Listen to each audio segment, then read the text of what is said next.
વાવ થરાદ જિલ્લાના થરાદ નગરપાલિકા વિસ્તારની અનુદાનિત નિવાસી પ્રાથમિક શાળા અને આનંદ પ્રકાશ વિદ્યાલય થરાદ ખાતે વિદ્યાર્થીઓને શાળા સ્ટાફ માટે આપત્તિ વ્યવસ્થાપન અંગે વિશેષ જાગૃતતા કાર્યક્રમનું આયોજન કરવામાં આવ્યું હતું।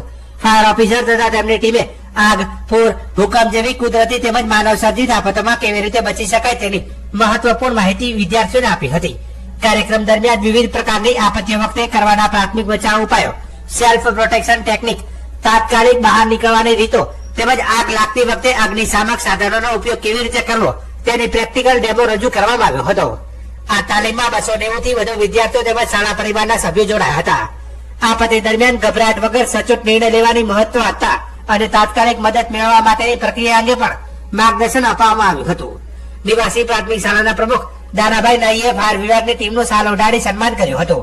તે ઉપરાંત બંને શાળાના આચાર્યોએ ફાયર ટીમનો આભાર વ્યક્ત કર્યો હતો અને કાર્યક્રમમાં બાળકોમાં જાગૃતિ અને આત્મવિશ્વાસ વધારવામાં ખૂબ ઉપયોગી સાબિત થવાની બાબત જણાવી હતી। થરાદ વિસ્તારમાં યોજાનાર જાગૃતિ અભિયાનથી વિદ્યાર્થીઓ તેમજ ગ્રામજનોમાં આપત્તિ સમયે સાવચેતી અને સુરક્ષા બાબતે જાગૃતિ વધારવામાં મહત્વપૂર્ણ યોગદાન મળ્યું છે।